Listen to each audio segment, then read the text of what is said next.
नमस्कार मित्रों, भविष्य के YouTube चैनल पर आपका हार्दिक अभिनंदन। हमने अब तक शब्दों के वर्गीकरण की 2 कक्षाएं की हैं, जिनमें हमने शब्दों का वर्गीकरण देखा। आज हम उसी टॉपिक को आगे बढ़ा रहे हैं, लेकिन इससे पहले मैं आपसे रिक्वेस्ट करना चाहता हूं कि यदि आप लोगों को इससे फ़ायदा हो रहा हो, यदि आपके लिए ये क्लासें उपयोगी हों, तो आप इस चैनल को सब्सक्राइब करें, लाइक करें और अपने मित्रों को भी इन क्लासों को देखने का सुझाव दें। ये व्याकरण की जो क्लासों की जो श्रृंखला है, इसमें हम आगे रीट, पटवारी और अन्य जो राजस्थान पुलिस एसआई की जो व्याकरण की जो कक्षाएं हैं, उनमें समाहित सभी प्रकार के सिलेबस को लेंगे। पहले वो सारे कॉमन टॉपिक पढ़ेंगे जो सब में पूछे जाते हैं, फिर हम जो स्पेशल टॉपिक अलग अलग क्लासों के हैं उन पर चर्चा करेंगे। चलिए हम क्लास प्रारंभ करते हैं। उद्भव के आधार पर 4 प्रकार के शब्द हमने देखे थे: तत्सम, तद्भव, देशज और विदेशज। तत्सम शब्दों की चर्चा हमने कर ली थी। आज हम प्रारंभ कर रहे हैं देशज शब्दों से। देशज शब्द कौन से हैं? देखिए, देशज शब्द में ही इसकी परिभाषा छिपी हुई है। देश प्लस ज, देश में जन्म लेने वाले, अर्थात वे शब्द जो इसी देश में जन्मे हैं, अर्थात इसी देश में, हमारे ही देश में, भारत में ही जिन शब्दों का आविर्भाव हुआ है। इसका अभिप्राय ये कदापि नहीं है कि तत्सम और तद्भव देशज नहीं है। एक हिसाब से ये भी देशज हैं, किंतु संस्कृत के शब्द तत्सम कहलाए, संस्कृत के शब्दों से परिवर्तित होकर बने हुए शब्द तद्भव हैं। देशज शब्द के अंतर्गत हम उन शब्दों को रखते हैं जो शब्द चाहे संस्कृत के शब्दों से ही बने हों, लेकिन उनके रूप में इतना अधिक परिवर्तन आ गया कि वो अपने मूल रूप से इतने दूर हो गए कि अब उनके मूल रूप को पहचानना संभव नहीं है। तो ऐसे शब्द जो जिनके मूल उत्स का पता नहीं चलता, देशज हैं। इसके अतिरिक्त भारत की क्षेत्रीय भाषाओं से हिंदी परिवार की जो अन्य भाषाएं भारत में बोली जाती हैं, चाहे वो पूर्वी हिंदी की उपभाषाएं हों, चाहे पश्चिमी हिंदी की उपभाषाएं हों, चाहे बिहारी की उपभाषाएं हों, उन भाषाओं से जो शब्द हमारी मानक हिंदी में आ गए हैं और स्वीकार कर लिए गए हैं, वे शब्द भी आज हिंदी के शब्द भंडार में देशज शब्दों के अंतर्गत रखे जाते हैं। इसके अलावा भारत की अन्य परिवारों की भाषाएं, बहुरूपीय परिवार के अतिरिक्त भारत में 2 अन्य परिवारों की भाषाएं भी बोली जाती हैं। एक है द्रविड़ भाषा परिवार, जिसकी 4 भाषाएं दक्षिण भारत में तमिल, तेलुगु, कन्नड़ और मलयालम, ये चारों भाषाएं दक्षिण भारत में बोली जाती हैं। इन भाषाओं से जो शब्द हिंदी में आ गए और हिंदी में स्वीकार कर लिए गए, वे शब्द भी देशज शब्दों के अंतर्गत रखे जाते हैं। जैसे इडली और डोसा शब्द है। इडली और डोसा शब्द हमने दक्षिण की भाषाओं से ग्रहण किए हैं। ये शब्द हिंदी में बिल्कुल स्वीकार कर लिए गए हैं। अब हम इन शब्दों को देशज शब्दों के अंतर्गत रख सकते हैं। इसके अलावा यदि हम देखें तो आग्नेय कुल की भाषाएं जो पूर्वी भारत में बोली जाती हैं, संथाल और मुंडा जनजातियों के द्वारा, उन भाषाओं से भी कई शब्द हमारी हिंदी में आए हैं, उनको भी हम देशज शब्दों के अंतर्गत रखते हैं। इनके अलावा भी बहुत सारे शब्द ऐसे हैं जो घड़ंत के शब्द हैं, जो ध्वनियों के आधार पर घड़ लिए गए हैं, जैसे खड्डा है, खिड़की है, गडरिया है, गड्डरी है। इस प्रकार के शब्द भी हम देशज शब्दों के अंतर्गत रखते हैं। तो देशज शब्दों का जो विस्तार है वो बहुत अधिक है। यद्यपि हिंदी में देशज शब्दों का प्रयोग कम है, हम सर्वाधिक तत्सम शब्दों का प्रयोग मानक हिंदी में करते हैं। इसके पश्चात तद्भव शब्दों का प्रयोग है, उसके बाद में विदेशी शब्दों का प्रयोग ज़्यादा किया जाता है। देशज शब्दों का प्रयोग कम है, किंतु देशज शब्दों का विस्तार बढ़ा है। विस्तार का अभिप्राय है कि हम बहुत प्रकार के शब्दों को देशज के अंतर्गत रखते हैं।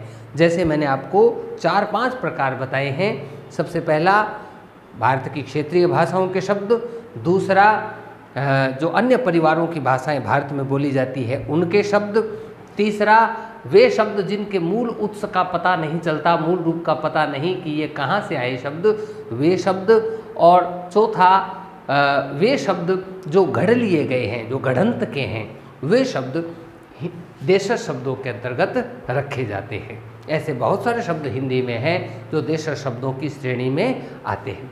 चलिए अब हम आगे चलते हैं विदेशज शब्दों पर। विदेशज शब्द बना है विदेश प्लस ज से। ज का अभिप्राय यहाँ पर है जन्म लेना, जो विदेश में जन्मे लेकिन भारतीय भाषा में स्वीकार कर लिए गए। देखिए, हमारी भाषा का जो विकास है वो वैदिक संस्कृत से प्रारंभ होता है। वैदिक संस्कृत से लौकिक संस्कृत का विकास हुआ, लौकिक संस्कृत से पाली का विकास हुआ, पाली से प्राकृत का विकास हुआ, प्राकृत से अपभ्रंश का विकास हुआ, और अपभ्रंश के जो 7 रूप थे उनसे आधुनिक जो भारतीय भाषाएं हैं उनका विकास हुआ है।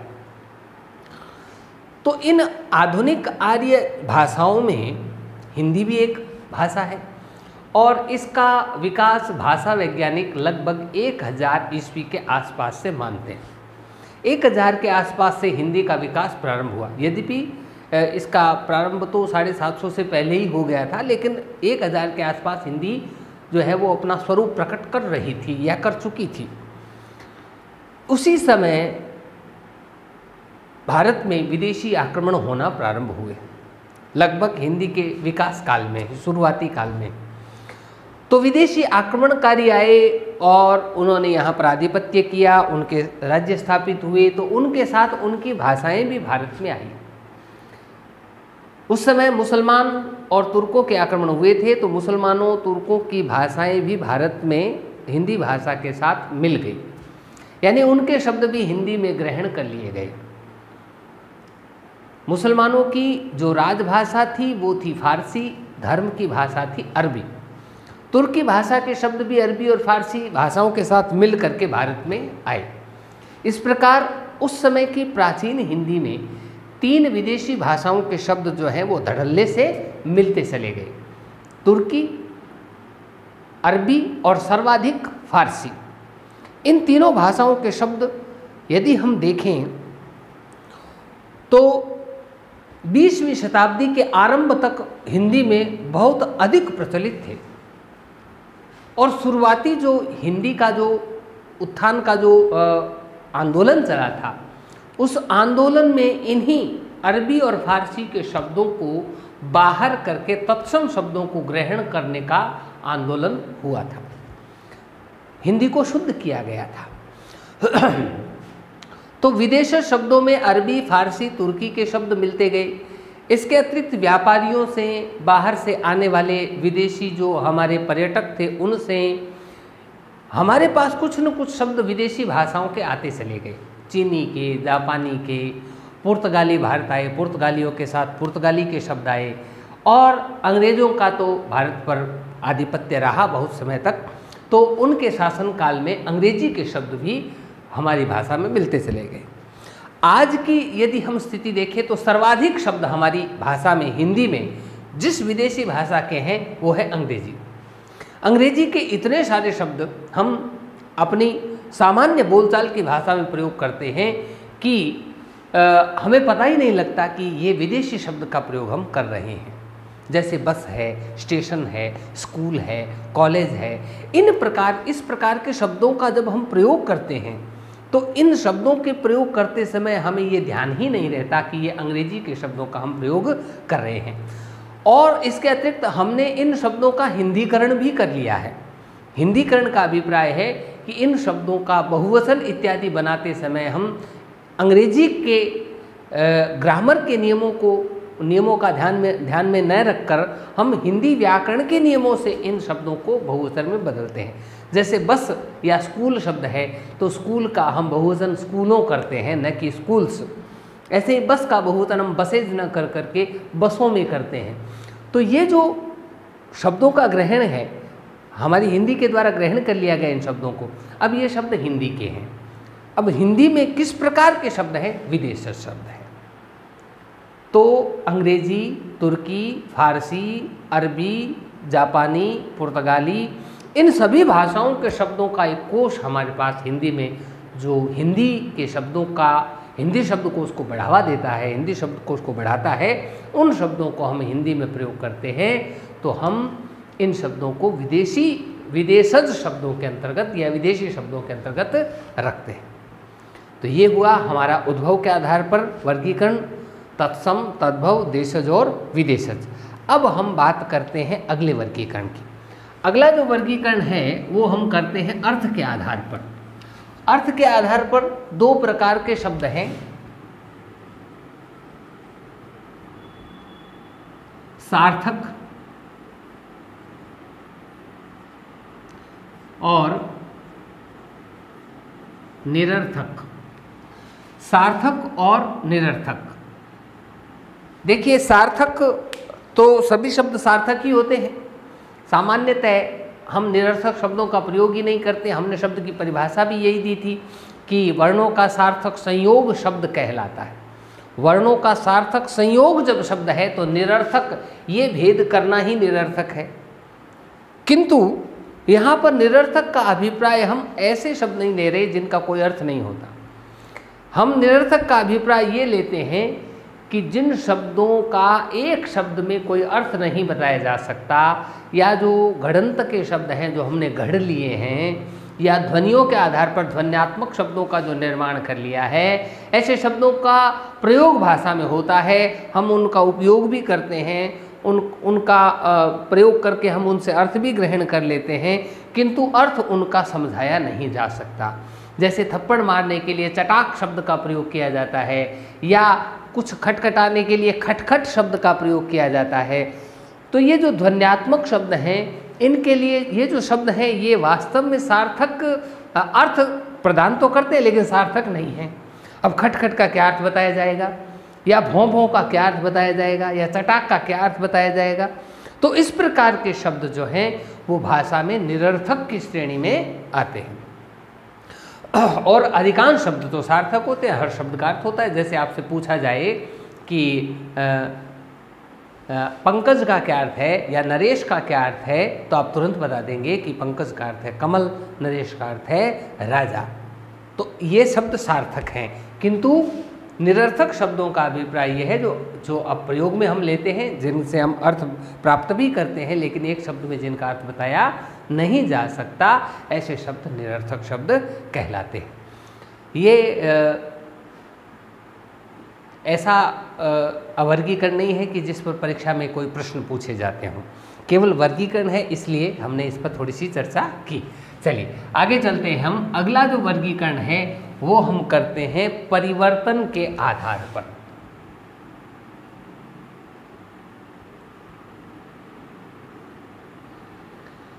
परिवर्तन के आधार पर हम शब्दों का वर्गीकरण करते हैं। सबसे महत्वपूर्ण वर्गीकरण है ये। परिवर्तन के आधार पर दो प्रकार के शब्द होते हैं। कौन कौन से होते हैं? एक होते हैं विकारी शब्द और दूसरे होते हैं अविकारी शब्द। विकारी शब्द और अविकारी शब्द। देखिए, विकारी किसे कहते हैं? यहाँ पर अविकारी और विकारी दोनों में विकारी शब्द आया है। ये विकारी शब्द जो है, इसमें विकार शब्द जो है, इसका अर्थ समझ लीजिए, इसका अर्थ ही है परिवर्तन। इस विकार शब्द का अर्थ है परिवर्तन, अर्थात विकारी का मतलब है परिवर्तित होने वाले शब्द। जिन शब्दों के रूप में परिवर्तन आता है, जो शब्द अपना रूप बदलते हैं, वे शब्द कहलाते हैं विकारी।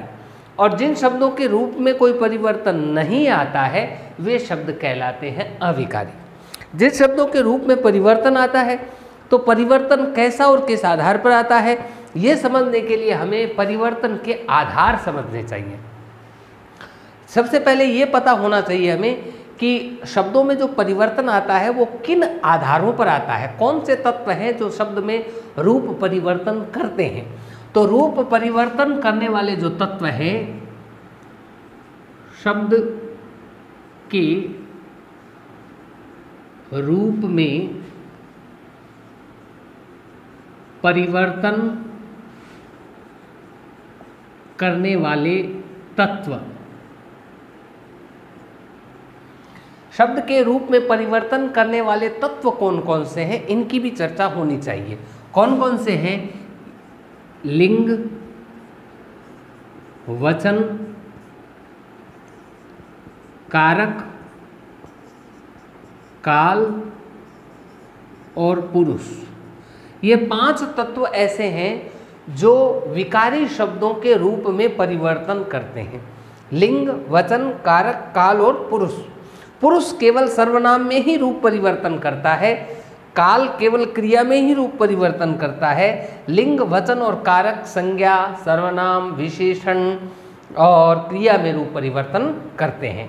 हालांकि सर्वनाम में लिंग जो है वो रूप परिवर्तन नहीं करता है, लेकिन सामान्यतः हम मानते हैं कि सर्वनाम में लिंग न करे, लेकिन वचन कारक और पुरुष जो है वो परिवर्तन करने वाले तत्व होते हैं। मुख्य रूप से ये 5 तत्व हैं जो शब्दों में रूप परिवर्तन करते हैं। कैसे करते हैं इसकी चर्चा हम हर शब्द को जब पढ़ेंगे, संज्ञा आदि को, तब हम एक एक की चर्चा करेंगे रूप परिवर्तन की। अब देखिए विकारी शब्द किसे कहते हैं? जिन शब्दों के रूप में लिंग, वचन, कारक, काल, पुरुष आदि में से किसी भी आधार पर परिवर्तन होता है, रूप में परिवर्तन होता है, वे शब्द विकारी शब्द कहलाते हैं। आप परिभाषा लिखना चाहें तो लिख सकते हैं। विकारी शब्द किसे कहते हैं?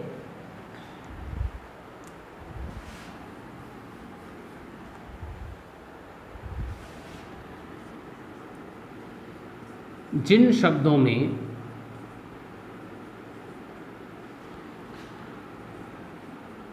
लिंग,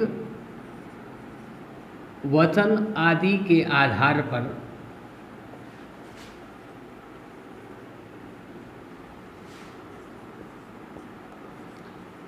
रूप परिवर्तन होता है,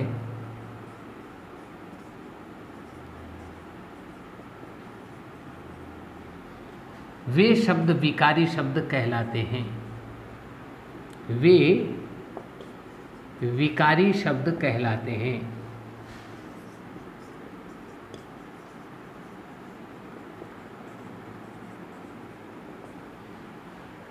लिंग, वचन आदि का अभिप्राय है कारक, काल, पुरुष आदि। जिन शब्दों में लिंग, वचन आदि के आधार पर रूप परिवर्तन होता है वे विकारी शब्द कहलाते हैं। विकारी शब्द 4 प्रकार के हैं। हिंदी में विकारी शब्द कौन कौन से हैं? 4 हैं। कौन कौन से? नंबर 1 संज्ञा, नंबर 2 सर्वनाम, नंबर 3 विशेषण और नंबर 4 है क्रिया। ये चारों विकारी शब्द हैं। इन चारों में इनमें से किसी भी आधार पर परिवर्तन होता है तो ये चारों विकारी शब्द हैं, क्योंकि इनके रूप में परिवर्तन आता है। इनका परिवर्तन हम संज्ञा, सर्वनाम आदि अलग अलग जब पढ़ेंगे तब देखेंगे। अब बात करते हैं अविकारी शब्दों की कि अविकारी शब्द किसे कहते हैं। अविकारी शब्द किसे कहते हैं? जिन शब्दों में लिंग, वचन आदि के आधार पर परिवर्तन नहीं होता है उन्हें अविकारी शब्द कहा जाता है।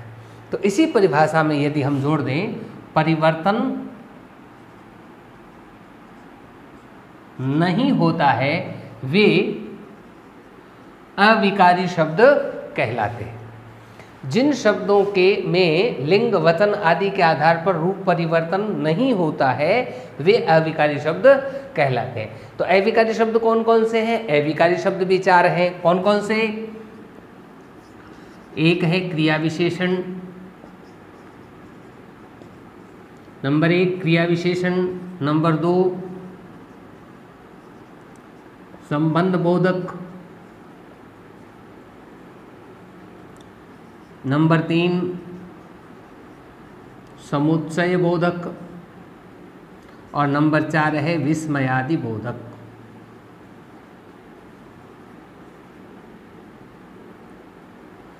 विस्मयादि बोधक। तो विकारी शब्द भी 4 हैं और अविकारी शब्द भी 4 हैं।